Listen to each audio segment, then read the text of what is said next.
Alright guys, so I'm going to quickly discuss in this video some flexibility or stretching exercises that you can perform. You can perform these exercises at the end of your workouts on sprint days and so forth, or you can perform them on your off days or separate to your sprint works if you're looking to increase your flexibility through use of these exercises. Okay. Again, flexibility is something that's boring. You know, it's not the most exciting thing to do, but it is useful, especially if you're looking to get better at sprinting and so forth in the long term. Especially if you're quite restricted in certain areas of the body. Okay. All right. So with these exercises, most of them are going to be based around the lower body, the hips, the glutes, the quads, the hamstrings, and so forth. Okay. The groin and around that region. There are a couple of upper body exercises that we can do. I'll show you one or two of these. Okay. So we'll quickly get into this. First thing I like to do is I like to use a dowel for some of the upper body exercises.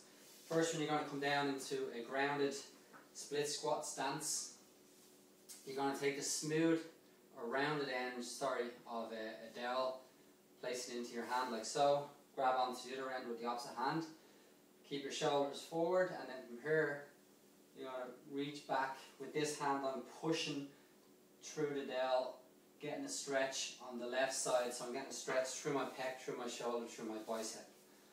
So I'm going to hold that stretch for maybe 10 seconds, ease off, come out of it, then go back in, and then ease off again. Okay, so go into the stretch, hold the stretch, ease off, come back out, and go back into the next repetition for the desired number of reps that you're doing. Next exercise then that you can do is you can take the dowel, slide it down your back, so you're holding it in one hand, slide it down your back, and then reach up with the opposite hand. And then try and bring your hands as close together, moving up along the dowel, making sure to keep your body posture.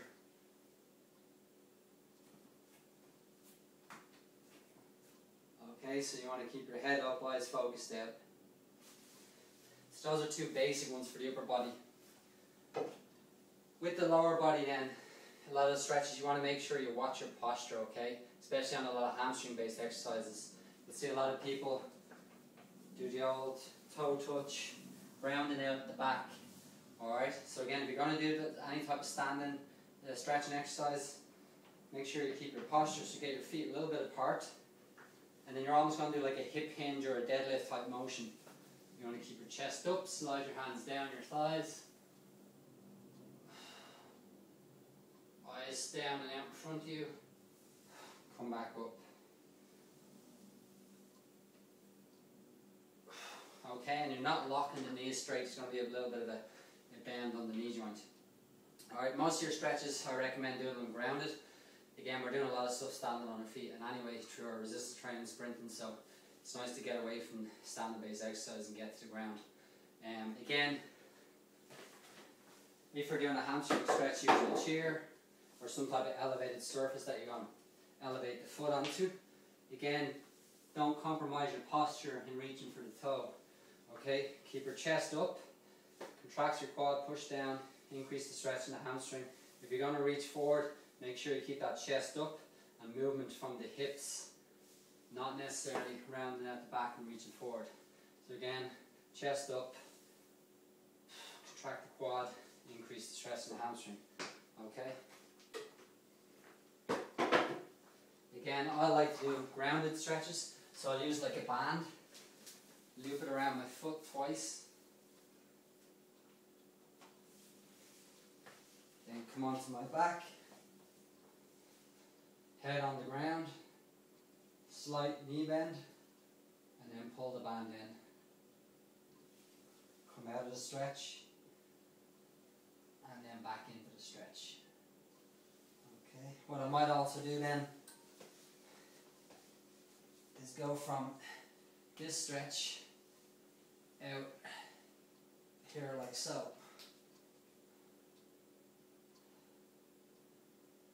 So I'm still getting hamstring, just a different part of my hamstring, a little more on the inner thigh as well. Again, you can do quadriceps stretches standing upright, grabbing onto your ankle, pulling the heel into your buttocks, keeping the support knee slightly soft, pulling the knee backwards while you try and push your hip forward to increase that stretch on the quad. But again, you can go down to the ground and you can do a band quadriceps stretch. So again, I'll take my band, loop it around the foot, lie on my side, separate my legs, pull the band over my shoulder,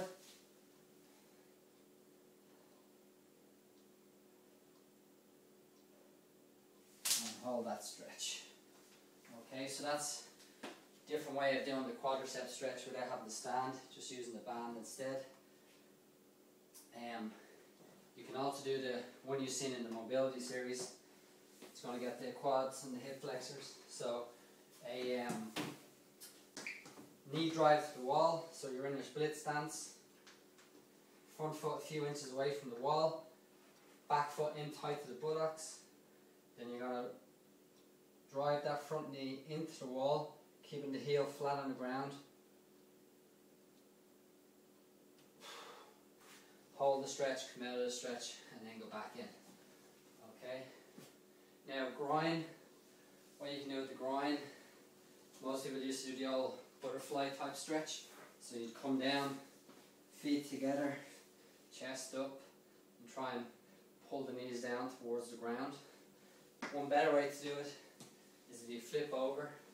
I'm going to use 2 pillows so they can kind of slide onto the floor, assist me a little bit.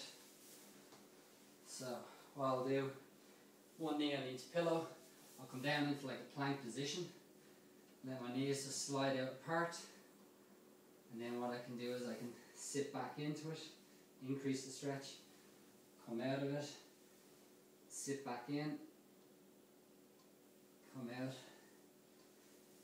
sit back. Okay, so that's one for the groin. What you can also then do is similar to the one we just did. It's almost like a 1.5 leg splits type exercise. So one leg out to the side, straight, and then the other you're on the knee here on the padded pillow. So again, hands on the ground. Get a nice deep stretch right in through here and in through the groin on this side. Again, assume the stretch position, hold for the duration, and then ease off, and then go back in, repeat on both sides. Other stretches then that you can do for the hip region.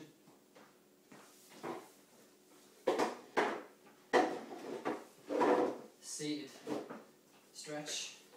So pull the foot up onto the opposite thigh, push down gently onto this leg, keep your chest up, stretch out that hip.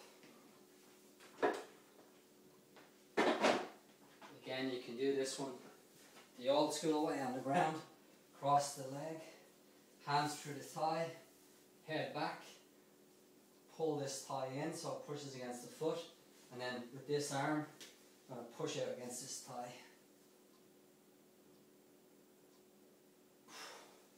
Okay, another way then to do it would be to take your band, loop it around the foot, opposite leg straight, and then just pull the band in and you can push out against this knee.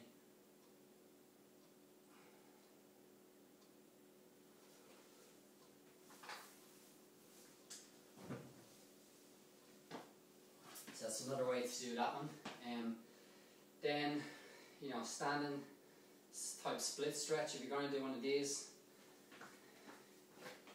get a nice stance, one that you're capable of doing, and again, focus on upper body posture and pushing the hips back. So again, that hip hinge type motion. Again, come down,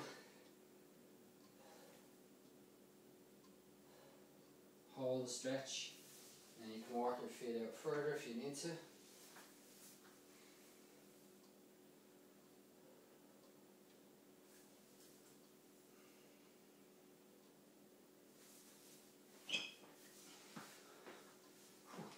Alright, so there's just some main stretches that you can do for the quads, hamstrings, glutes, hips, in around the groin region. Alright, the kind of key areas that you're going to want to address if you're looking to improve flexibility for sprinting purposes. Alright, so again, if you're doing any type of standing stretch, always watch your posture. Doesn't mean you don't watch your posture when you're doing grounded stretches, but just be extra cautious when you're doing those standing type stretches, or any stretch where you assume or think that you have to reach for your toes to increase the stretch in the hamstring and so forth. Alright, just keep the chest up, watch your posture, go into the stretch, hold the stretch, then ease off, rest and go back in. Alright, so again, that's stretching and flexibility exercises.